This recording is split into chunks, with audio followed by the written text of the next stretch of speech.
What's up, everybody? It is Izzy, and I am back here again with Broderick Chavez from Team Evil GSP. And due to the success of the last video, we are going to go ahead and talk about a very similar topic, and that is the differences nutritionally for the natural athlete versus the enhanced athlete. So we want to cover misconceptions that might be out there, as well as any actual differences that do exist that people should be mindful of. So I think the first place to start on this one that everybody likes to just really obsess about, and I'm sure Broderick's tired of talking about it, so hopefully we'll get through it quickly, is that of protein needs. So there is a long-standing argument in the on both sides of the fence where one argument basically says that because you have the increased muscle protein synthesis from using anabolics, you should consume more protein because you're capable of synthesizing more of it. Whereas then on the other side of the equation, since the drugs themselves also prevent breakdown, you need less protein in total because more of it is being retained. Now, Broderick, I already know your opinion on this, but what's your take on whether or not we need to see enhanced lifters pushing their protein intake higher than that of a natural?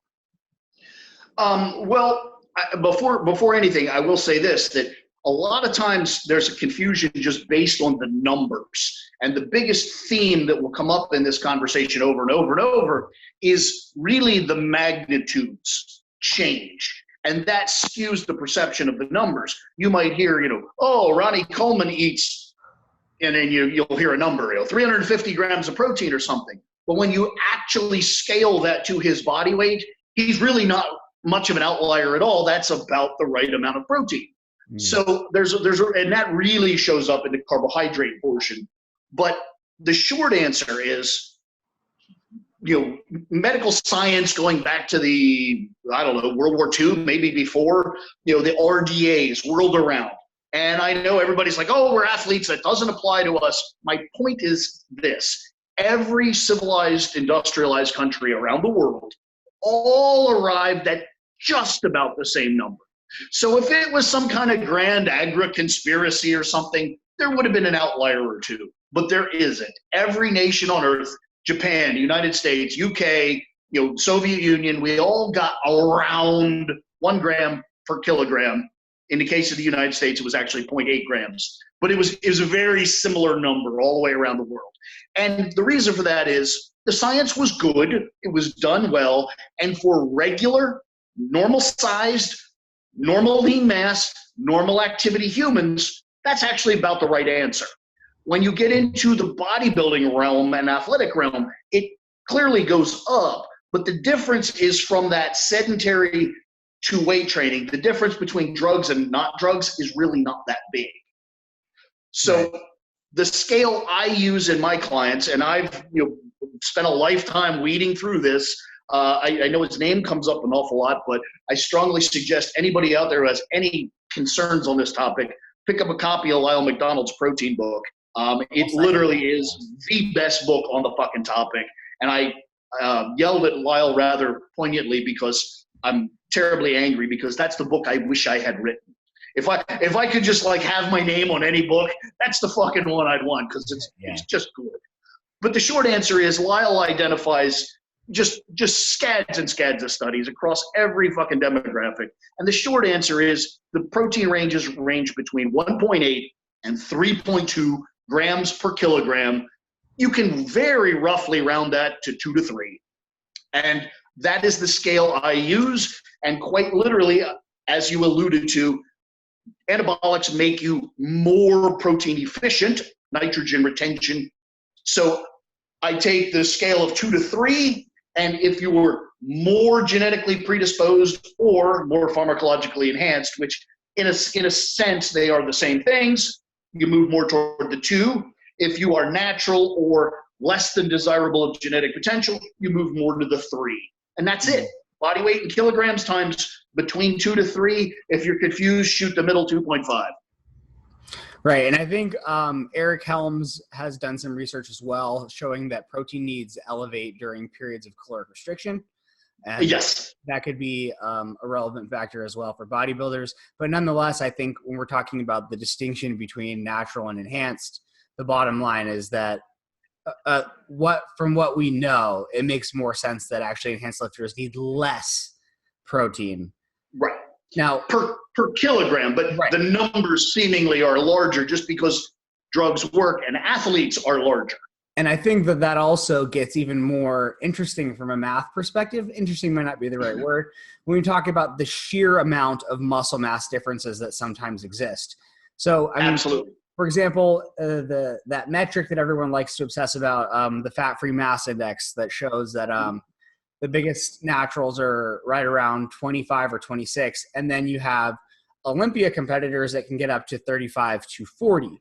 So the other thing to consider with some of these lean body mass calculations is just how much more of that is actually legitimately protein, muscle protein on these gigantic bodybuilders. So that has to factor in when you're talking about doing these equations where it looks like they're eating so much protein. They've also just got so much more muscle than a natural, even at similar, body fat percentages. It's just massive differences. It could be 50 pounds of pure muscle tissue. And the key there in science and biology terms is the lean mass is the biologically active tissue, much more so than bone density and all the other things. So it's a really big deal. Right. And I guess one last little thing that I'll just throw at you before we move on from this topic, because I really think that's all there is to it. Have you ever personally seen anecdotally, because there's a lot of people that like to claim this, have you ever seen anecdotally in your experience a bodybuilder or a powerlifter that did seem to benefit from going up to, say, something like 2 grams per pound of body weight, which is, roughly 4 or somewhere in the 4 to 5 grams per kilogram? Yeah. Actually, I have, but I really think it's a matter of just bad analytics. I don't disbelieve that they made better progress, but I strongly believe that the reason they made the greater progress was simply because in accumulating that level of protein intake, they, either got more dietary fat intake or more total calories, both of which would lead to greater gains in general if energy is the failure point, and a lot of times I think it is. Now, I will say this, and naturals, and especially any natural that seemingly has that Menno Henselman course tagged to their name, I will gladly concede that there is really no negative directly associated with over-consuming protein. It's not dangerous. There's no real negative to it other than, and this is what I come to every time, is one, protein foods tend to be the foods that carry the fat. So getting excessive proteins leads the door open to getting excessive dietary fat. And two, every calorie of protein you eat is a calorie of carbohydrate you cannot eat. And I happen to be of the belief that carbohydrates are positive in that stimulation of the insulin metabolism, which is both anabolic and anti-catabolic. And our entire universe whirls around the idea of anabolism, so it seems very beneficial to me. While that is like just a perfect pitch right down the middle to segue into talking about carbohydrate versus fat intake, the one thing that I will say about that is, ironically, where I do see some harm is specifically for naturals over consuming protein at the tail end of a diet, because for enhanced athletes, really the calories almost never get so, I don't want to say this because it does sometimes happen, but for naturals, it's a very common occurrence for a male or a female to be 120 pounds, 160 pounds on stage. And then the last few weeks of prep, their calorie intakes are 1,600, 1,700. And so it could be less than that. Absolutely. You know, female fitness competitors, literally, bikini competitors literally at 800 or 900 calories in the final few weeks. Right. Exactly. And I'm thinking here of, I was thinking more along those 160 pound males, but it's the same thing. So if you're over consuming protein by 20 grams, that could be a very significant amount because you might only have 60 grams for carbs now, and that is barely enough to support hard training. Exactly. Whereas ironically, for the people that were worried about this question for, the more enhanced athletes are generally so large that they won't have to push the calories that low to get that lean. And Agreed. The amount of, losing 25 carbs at the end of the diet might not be such a huge deal, where it really is for a natural bodybuilder. Yeah, and of course the drugs then make resistance to catabolism so much higher, and the general recovery component that they can train more at that reduced calorie load and therefore get their fat catabolism rather from dietary restriction but from activity. Yeah. So with that said, let's launch right into the whole carbohydrate versus fat intake. You are known, I guess, as the low fat guy, which I don't think is a fair characterization, but yeah, I suppose there's just an argument out there about how many calories should basically be coming from, you set your protein, you have a total caloric load that's going to determine whether or not, you're gaining weight or losing weight. And then after you subtract protein, one way or another, you have to fill out the rest of those calories with carbs and fats. So in your mind, is there any difference between the way that an enhanced athlete should be filling out the rest of their calories versus a natural athlete? Well, there is, but again, it's in my opinion, it's mostly semantics. In a natural athlete, a portion, and it is honestly, well and truly a really small number, but there is a portion of their consumed dietary fat that is being vectored into the cascade of cholesterol to pregnenolone to testosterone to all these exciting sex hormones that they're so terribly worried about. But the reality is, if you add up all the sex hormones in someone's blood, it came from a teaspoon of oil. It's a shamefully little bit of fat. Yeah. So this idea that your dietary fats could get so low that you choke off hormonal levels. Yes, it happens in, I don't know, somewhere horrible, Somalia or something. Yes, it really does happen to unfortunate starving people. But to athletes that are actually eating any measure of food, that's a really unlikely scenario. The reality is the reduction in sex hormone production is mostly just brought on by adaptation to diet and overtraining. Yeah. So I really don't, although it's real, and my science pedigree says 100% it's real, it's not a huge concern. Right. So there is the small amount that's necessitated, to get into these pathways. On the enhanced side, it's kind of funny because it's both sides of the coin. There's really no need on a biological level outside of the few manufacturing costs your body has that come in fatty acids, cell membranes, a couple of interesting things with bone marrow, and fats are used in the construction of brain tissue. They're used, but again, really low levels. But on the sex hormone side, there's almost no need for them because every drop of sex hormones times 1,000 is being introduced exogenously through varying anabolics. But the comical part is, again, because enhanced athletes are so much more massive, and that additional mass is biologically active tissue, i.e. muscle, they can actually tolerate a great deal more dietary fat and not have the same level of problems. Yeah. So my suggestion is always keep dietary fat as low as feasibly and reasonably, and practically is probably the more important word, low. But the reality is most enhanced athletes just don't really have an issue with dietary fat because they have so much more margins on every side. Right. And I mean, if you are a 200 plus 250 pound guy, just getting your protein in is going to necessitate a certain level of fat intake it almost 100%. A non-starter for the enhanced athlete anyway, because what are you going to do? Like eat flounder for every gram? Exactly. It's just not going to happen. You're going to get the Right. fat accidentally. to get exactly, and that's what I tell people, to get 250 grams of protein from flesh sources. I'll include eggs in that, but eggs, red meat, red fish, poultry. If you ate the cleanest foods possible, you would still get 50 or 60 grams of fat out of that. Yeah. Then consider that there's a little bit of fat in some of the carbohydrates you're consuming. Just there's some in the air, it's just around.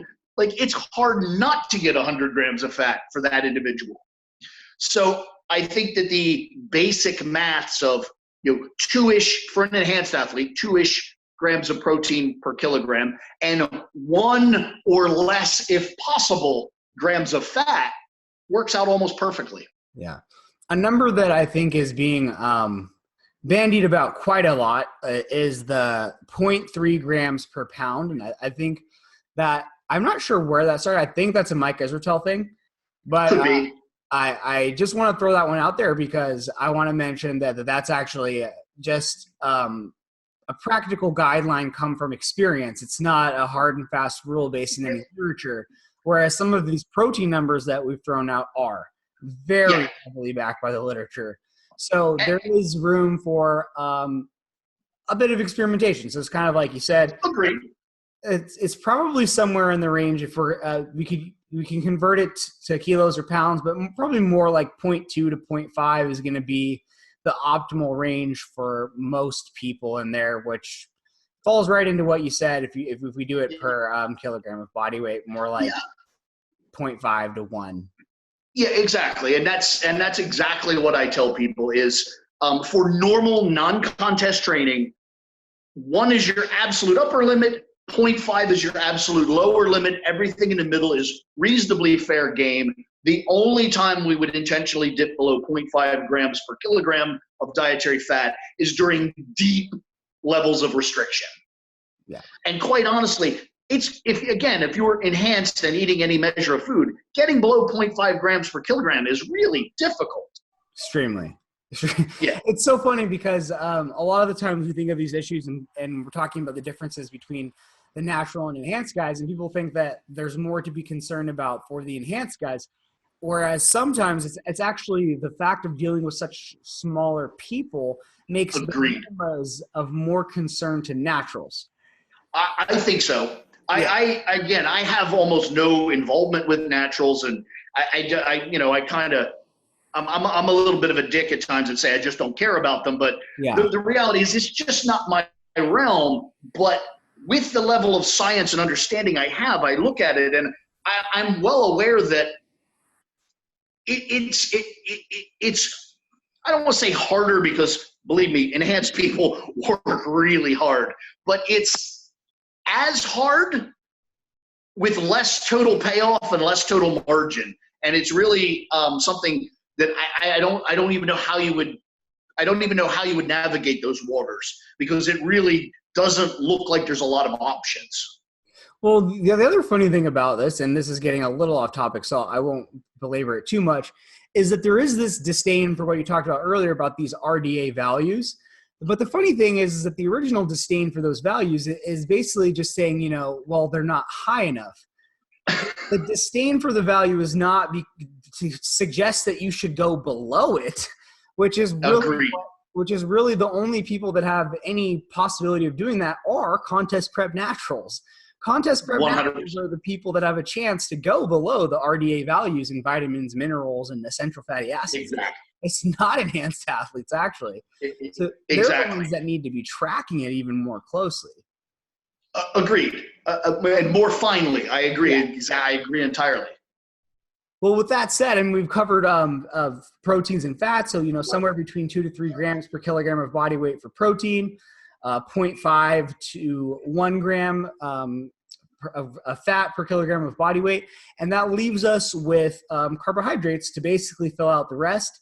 And I don't know that it's necessarily a unique take, but you're definitely one of the people I think that popularized more of the notion that it's a good thing to pump as much carbs into yourself as you can. I don't know if that's a fair characterization, but why don't you talk a little bit about your ideas there and why you think that carbs calorie per calorie are possibly more anabolic than the alternative. Well, I don't even think, in my mind, it's not a possibility. In my mind, it's an absolute certainty. But I'm comfortable with someone debating the topic. But the logic goes as this. 3 macronutrients: fats, proteins, and carbohydrates. Proximally, keyword in this conversation is proximally, only one of them generates a significant metabolic hormonal response. You can eat gobs of fat, and it doesn't do anything immediately to your blood sugar, your testosterone levels, your name an important fundamental hormone, doesn't change them. The same thing goes with protein. I know people love to get on the leucine box and tell me how insulinogenic leucine is, but 1, they're wildly exaggerating it, and 2, a piece of meat or a piece of fish is relatively non-leucine rich. The only time leucine becomes relevant is when you're pumping it in inordinate volumes or exogenously, in an IV fashion. Yeah. Dietary leucine is not a big player in this conversation. So you've got fats do little or nothing. Proteins do maybe a little bit more, but not much. When you introduce carbohydrates, you get a significant proximal response from a legitimately anabolic hormone known as insulin. So if you asked me just in a vacuum, if you had 3 choices, 2 of them do nothing hormonally and 1 does something, which one you going to take? I'm going to take the hormonally active one because I happen to think hormones are cool. Yeah. So that's literally the nuts and bolts of the logic. And I mean, on a very, and not really a scientific level, but let's think of it like this too. You actually have bodybuilders that are intentionally using insulin in this exact same cyclic fashion before meals. So what does that tell you? And when that was introduced into bodybuilding, bodybuilders gained another, they went up to a new level. So an order of magnitude. Yeah, bodybuilding improved an order of magnitude upon the introduction of insulin. And we have a non-pharmacological modality of elevating insulin. It's called fucking food. It's really simple. Yeah, so I think that leaves us with, all 3 macronutrients, and the picture kind of looks like you get the amount of protein that you need, and then you set your fat minima, and then whatever your body weight goals are, you set your calories, and then everything else goes to carbs. and that's the size of it. That's literally how I promote this as a thing. And it's funny, I want to chime in one little piece just kind of to preemptively defend myself. I get this nomenclature of, oh, he's a high carb guy.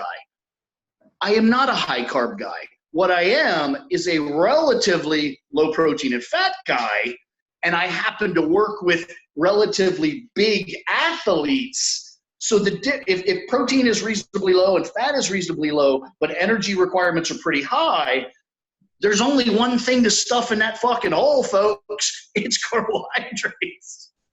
So, and I also, and this is not a problem that naturals typically run into, but I will point it out as maybe a difference between naturals and enhanced.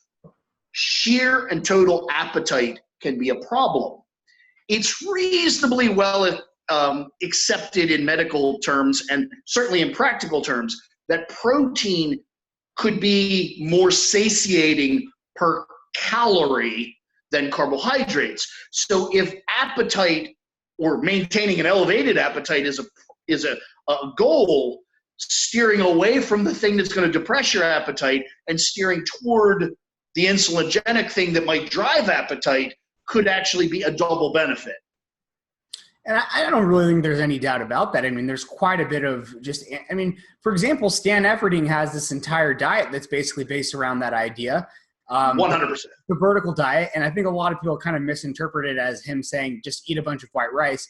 But that's mainly for guys that are, in that 6,000 to 10,000 calorie range per day, where the white rice, guess what? It's not as filling as potato or exactly. further amounts of chicken. So it's cheap, it's easy, it's easy to consume, it's easy to reconsume. Yeah, there's so many reasons why that's just a really good idea. And if you just look at this, is going to bring us to like one of the next things that I wanted to address. But I mean, just again, look at it from a math perspective, and I'll make things really easy just for our sake here. So let's say somebody's getting 0.33 grams of fat per pound of body weight, and then 1 gram of protein per pound of body weight. That's going to bring us up to a total of 7 times their body weight in calories. So a typical, caloric surplus for a natural athlete is going to have them somewhere between 15 to 20 times their body weight in calories. So that leaves you with the rest of that going to carbohydrates, and it's really not that much. For example, to go from 7 times body weight to 15 requires only 2 grams of carbohydrate per pound of body weight. And is that a high carbohydrate number? Ooh, not really. 150, 200 grams perhaps? Yeah. No, I certainly don't think so. And then if you even push that to 3 times your body weight for the typical, let's say 150 pound natural, it's probably too low, but that's still only 450 carbs. Yeah. I don't find that, I work with IFBB pros and, top level strongmen, and we're consistently in the triple digit values. We're consistently talking about 800 to 1200 daily grams of carbohydrates, and it's again just simply because like automobiles or any other machine you want to talk about, big machines generally burn more fuel. It's just basic physics. Yeah, and I think that is probably the one thing that we can talk about where there is an interesting difference, where I don't think the necessary calorie intakes to continue to accrue body weight and mass, they don't scale linearly in my experience. So I agree. What I mean by that is, for naturals, there's a fairly linear response up into a point. You can get to a point where all of a sudden, to get somebody from, and it's always fairly heavy in my experience. So like say you're trying to push a male from 220 to 240, you might hit this weird thing that happens where they're gaining just fine at around 3,000, 3,500. And then suddenly to get to a new level, it takes 5,000. A huge jump that doesn't make sense. Well, that is almost a necessity from what I've seen in enhanced athletes, where these big guys are almost always on 5, 6, 7, 8,000 calories a day when they're in a surplus. Does your experience mirror what I'm saying there? Yeah, absolutely. And I think that nonlinear curve is really the difference between baseline and, we'll call it, synthetic mass, where you're weight training to get to accrue mass that's unnatural. That all of that tissue is highly biologically active.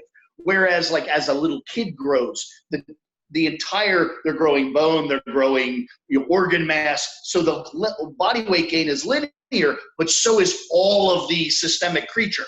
Whereas once you're an adult and you start gaining weight, that weight is either lean mass or body fat. Yeah. So I really do agree with you. And just as a weird little armchair rule, I typically find the BMR of a an enhanced bodybuilding individual is typically somewhere between 25 and 45 kilocalories per kilogram. Typically, if I don't know anything about the athlete, I'll just ballpark the middle, and I would give somebody 35 kilocalories per kilogram. So, for instance, a 220-pound athlete, I would just, off the top of my head, go, give them 3,500 calories. And then there's, of course, the bell curve of life. There are people down in the 25 and definitely people up in the 45. But if you consider my premise that 3,500 calories is their BMR, now to gain weight, you're right into the, into the sexy business. Like that's 5,000 calories in a week. Yeah, absolutely. And I think that is probably the one real difference that we've even covered so far. And it's not really a difference, but more of a quirk of athlete size. But there is something to be said for where there's a big disconnect between for naturals, this advice to just eat and eat and eat is almost unilaterally terrible, because they just don't have the the mechanistic support going on to build enough lean body mass to make that justifiable. Whereas, and then I don't want to besmirch anyone or anyone's product or anyone's thinking, but I think it then leads into these exaggerated and unnecessary cycles of cutting and minute cutting and all of these crazy gyrations simply because they irrationally overate and now they need to irrationally undereat. And I think you could smooth out the whole mess and basically arrive at the same place with less effort, less stress, and less protuberations. That ties interestingly into a point that we made in the last video where one of the things that you brought up that I thought was very interesting was that the average mesocycle length for the enhanced lifter is going to be longer than it is for the natural.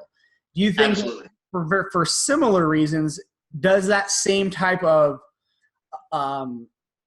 situation become apparent when we're talking about weight gain phases versus weight loss phases? Are enhanced athletes able to gain weight effectively, quality weight, for longer periods of time than naturals?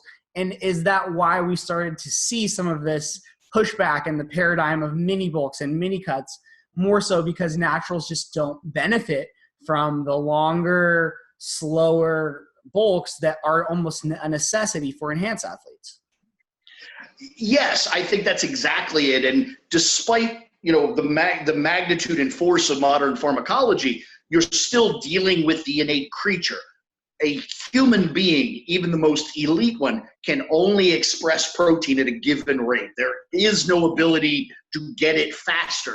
So the time scale is somewhat capped, but the magnitudes and durations are wildly stretched. So yeah, you get to maximum physiologic rate where you're accruing a number, and I won't even make an assumption of what that number is, but you're accruing X amount of protein per day. So now the only real additional component is how many consecutive days can you do it?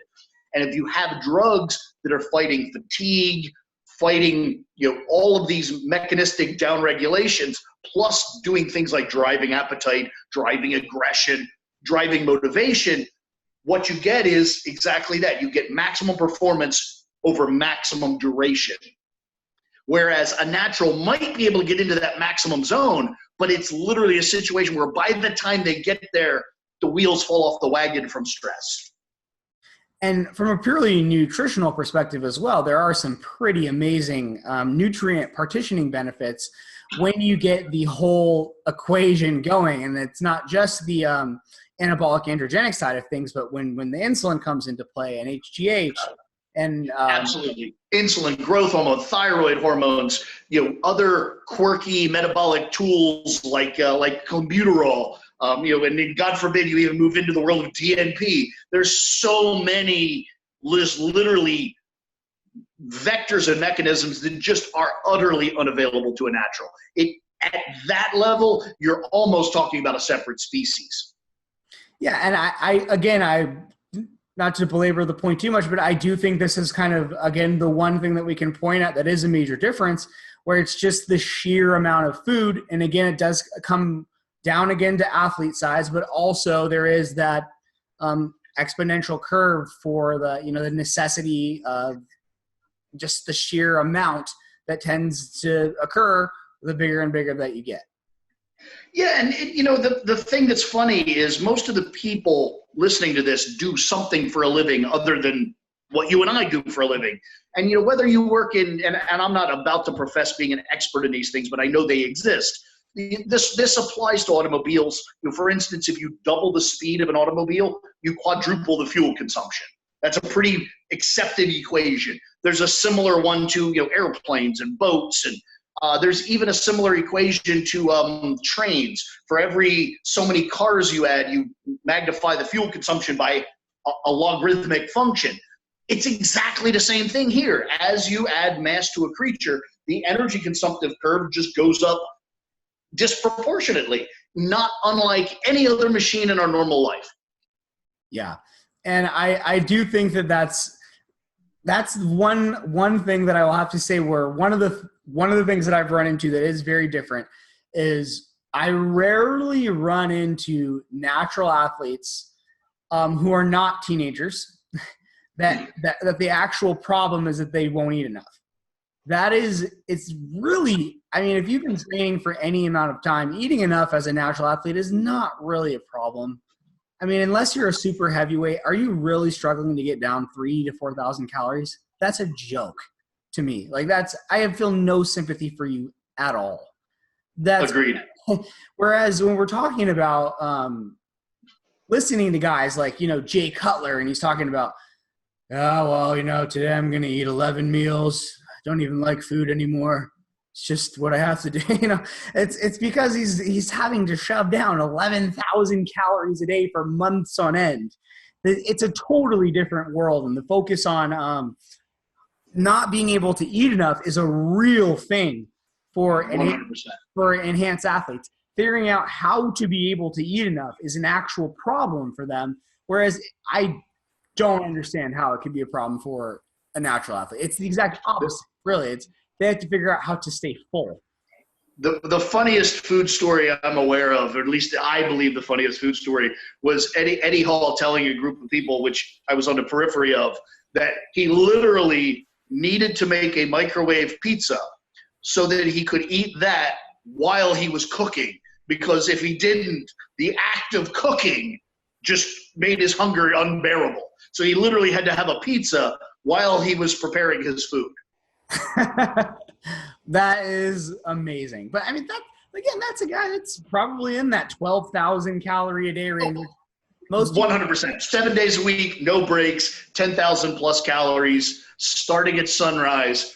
Literally, tells stories of falling asleep with food on his chest. Like he didn't get all of his food done, and he woke up the next morning with bits of sandwich and things on his chest because he just failed to consume all his food. Like that's real shit. Yeah, and that's just not a thing for natural athletes. Agreed.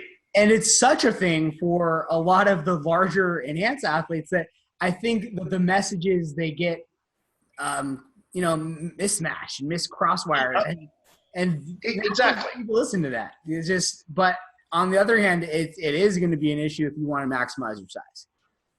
I think so. And, the short answer in this whole conversation is, get enough protein, but don't go crazy. Minimize your dietary fat to a reasonable, comfortable, sustainable level. Consume the difference in high-quality carbohydrates. Always put something green on every plate. And God damn it, that's about all you need to know about nutrition. I mean, literally, I joke regularly, you should be able to write it on a Post-it note. Yeah. Well, there are a few other little pieces of the nutritional puzzle that we might address quickly to see if there's anything here. One would be food composition. So typically, when people talk about food, actually this one bothers me a lot, I'm going to be honest. But when people talk about food composition, especially for naturals, it's kind of just like, eat some vegetables here and there and get some fruit and fuck it.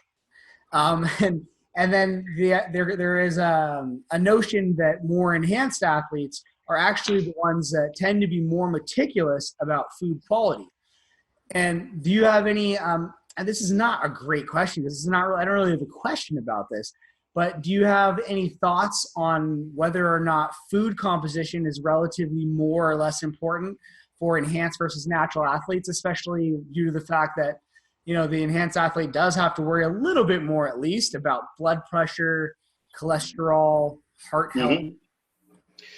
Yeah, and I would say more than a little bit more. I think that concern certainly should be at the forefront. And again, I see that as a very double-edged sword, because I do sincerely agree with you that an enhanced athlete probably has more concern with the quality of food, also because, like any complex machine, if you're revving it to the upper limits, you're burning all the little substrates. I think enhanced athletes are much more prone to micronutrition deficiencies, calcium, magnesium, chromium, zinc, iodine, all the little things that probably fall through the cracks and are probably made up by just bullshit enriched flour and what have you in low revving, normal, natural people. So I think that's a major concern. But on the other side, I also know that many enhanced athletes defer to lower quality foods just by virtue of there's calories there. They can get their calorie burden that way. But what I'll focus on is what I suggest when I coach athletes, and that is the highest possible food quality, one that you can afford, two that you can feasibly prepare, and then lastly that will feasibly supply your calorie load. In a perfect world, I would probably be nomenclated as a lean bulk kind of guy, because I do think the higher quality food ultimately leads to higher quality health, and higher quality health supports high quality performance. Absolutely. And it's one of those things that it would be very difficult to turn up anything of statistical significance in a study, because it would have to be so long term and it would be so expensive, and nobody really cares whether or not. Exactly.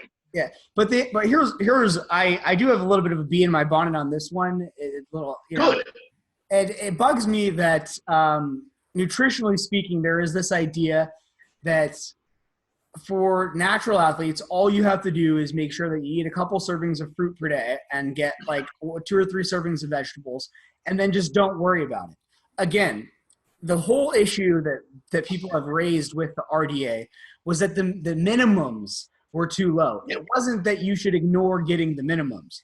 And what I've found is that with the whole if it fits your macros trend, actually there are plenty of naturals that do not meet basic micronutrient requirements because 100%. they're on 1,900 calories a day. They weigh 165 pounds. And they haven't had a whole grain in a year. Exactly. Yeah. And you know what? And they are deficient in potassium, or even more commonly, they have improper ratios of things like calcium to magnesium, or omega-6s to omega-3s, or 100%. sodium to potassium. And they don't even – zinc deficiency is almost universal. Yeah, and it's not even considered, because I personally believe that a lot of the evidence-based guys are responsible for this on the natural side of the coin, because they make it too simplistic as you just eat a little bit of vegetables and fruit, and then if it fits your macros, we're good to fucking go. But I actually don't see that as the case, which is, to me, this is actually not a difference. So I'm right there with you. I'm right there with you that both groups. I like, there's some kind of old, almost horse wisdom going back maybe all the way to Vince Gironda. What was that? I think he got his start in the 40s. Yeah. The idea is that a bodybuilding plate should be red, white, and green. Every single plate that you put in front of you should have red meat, white starch, green vegetable, red, white, and green. And that's really, as stupid and childlike as it is, that's about the best advice I've heard. It's certainly not bad. And I will just say this again, because it's a kind of a theme that's come up again and again. While it's for almost 2 different reasons. I feel like some of the top enhanced athletes need to be mindful of micronutrient intake, because they're trying to run at basically a turbocharged level. If we go back to the engine analogy, exactly. They're trying to run this engine at superhuman levels, and it requires everything to be perfect. However, a thing that happens on the other side of the continuum is that naturals can get so low with their caloric intake that they actually just start meeting the basic requirements of some of these vitamins. Agreed. And it's very simple nowadays to track these things. There's a website called simple blood test. It's funny. I'm notorious for suggesting blood tests, and they're like, "Yeah, but I'm not taking drugs." And I'm like, "Yeah, but you still have blood, asshole. Let's find out what's in it." And beyond that, there's a lot of people if you're already tracking your macros, there's a website called Chronometer, which basically imports micronutrient data from the RDA and the USDA and a bunch of other government bodies that has, guess what, the micronutrient data for things like chicken and oranges. And you can put it in your diet and see how you're doing. And I'm not suggesting you'll be obsessive about this, but maybe you should track. That's all I'm saying. Absolutely. Especially because it is something that, in my opinion, for naturals gets ignored, because it's always been, you're never going to see a professional bodybuilder or someone who's trying to push for the heights of bodybuilding eat nothing but crap. That's not really going to happen because it's too competitive. You can't do that. So Agreed. So it's almost just that by default that a lot of those guys have excellent diet quality. Now it's a little bit different when we're talking about like strongmen and powerlifting, or where guys are trying to eat their sandwich off their chest and their pizza while they cook food. But again, though, for naturals, it's not something that you should take for granted. I don't like that idea. And actually, again, that this to me is a misconception, but in a funny way. It's not a misconception of here's a difference. It's here's something that should be the same. Be more like the enhanced guys and care a little bit more about your food composition. I absolutely agree with you. And it's not a dietary thing, but another thing that drives me insane, and talking about vitamins, which actually is kind of wrong because vitamin D, calcium, which was what I was about to address, technically isn't a vitamin. It's actually a prohormone.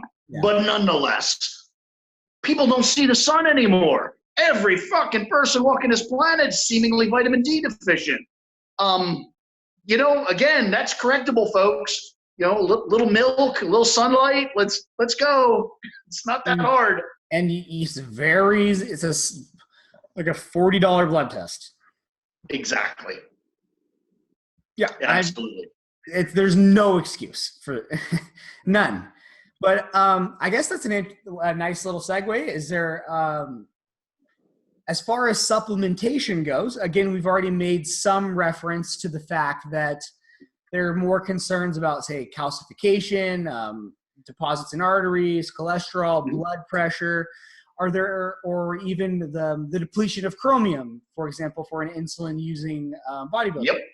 Are there, I guess I just took the cat out of the bag there and gave one of them away, but are there any supplements that you personally think are, in general, a good idea for most enhanced lifters that maybe aren't as relevant for naturals? Yes, quite honestly, there are. And I'm literally going to go down the list of this is me. As clever as I think I am, this is what I spend my money on. And that is ZMA, which is a zinc product, chromium picolinate, slow niacin, which is a B vitamin, which has consistently, and even in some countries, is a prescription item to normalize blood lipid profiles, elevate HDL, which is never a bad idea. Mm-hmm. Vitamin C, about 1 gram a day. And that's the beginning and the end of the list that I personally take. I also do take a baby aspirin per day, which is technically not a supplement, but I use it as such. And that's the list of all the things and all the people I know and all the companies willing to send me products. I spend my hard-earned money on those things and nothing else.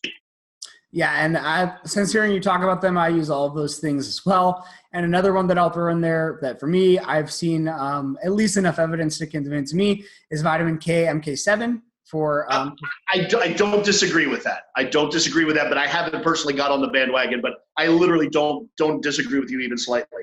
Yeah, and that's one that I have in there just because one of it does seem to help with the plaque deposit issue. And that's one of the primary side effects long-term. So I'm going to go ahead and include it. But yeah, probably something that I would never recommend to a natural athlete.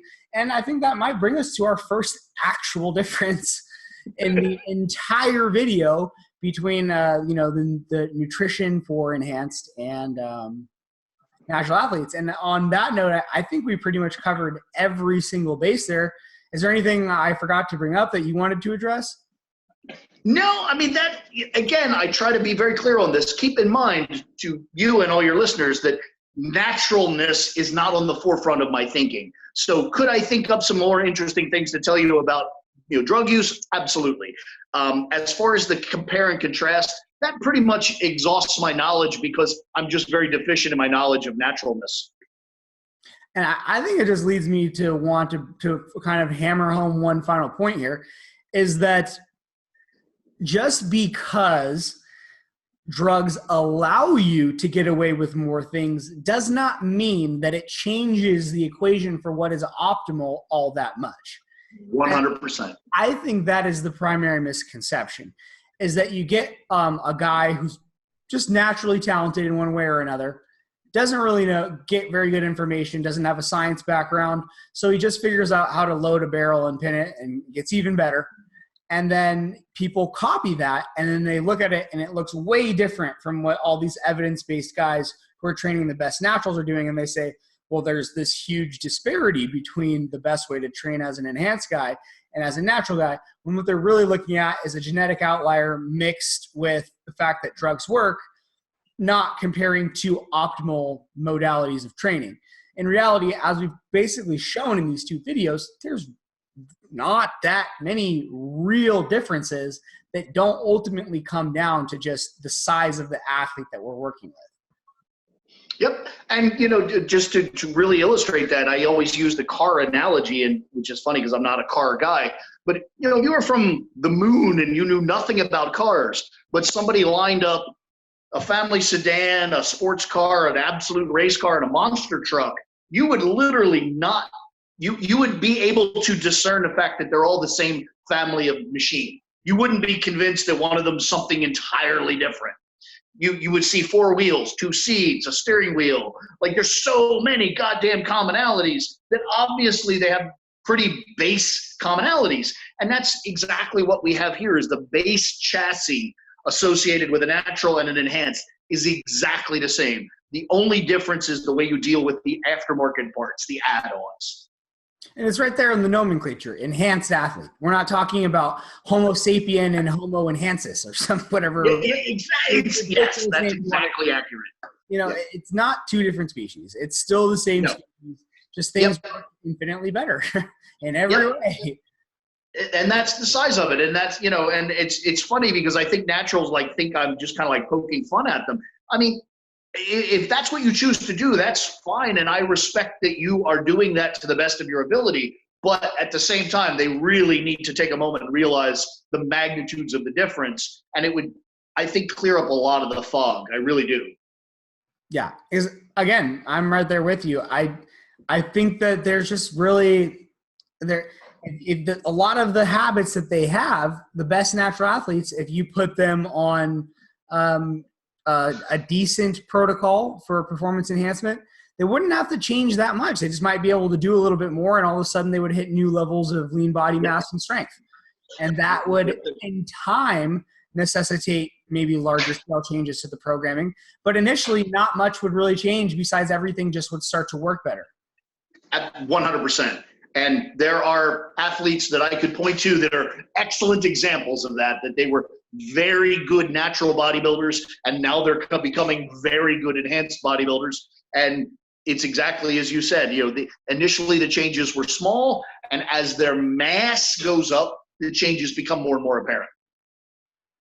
Well, I mean, I think that's all that I've got to say on this one. Is any final thoughts?